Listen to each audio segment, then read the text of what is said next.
మంద ఉంటుంది కాబట్టి ఆ మందంతా నాయకుడు వైపే ఉంటుంది కాబట్టి నీవు కూడా నాయకుడు అడుగుజాడలోనే, సంఘం యొక్క అడుగుజాడలో నీవు నడిస్తే నువ్వు ఆశీర్వదించబడతావు. దేవుడికి స్తోత్రం కలుగును గాక. ఆయన సమాధుల వైపు వచ్చాడు, ప్రశ్న వేయలేదు, ఏం మాట్లాడలేదు. ఎప్పుడైతే యేసు ప్రభుల వారు ఆ ధోనిను సమాధుల వైపు మళ్లించాడో సముద్రం ఒట్టుకు వచ్చేసింది.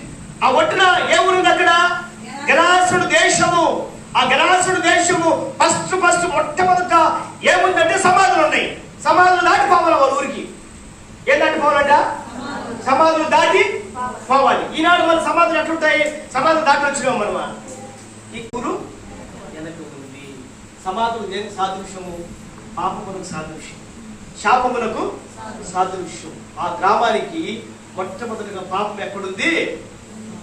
అంచుల్లోనే ఉంది, దరిదాపుల్లోనే ఉంది. అది దాటుకొని ప్రజల మధ్యలో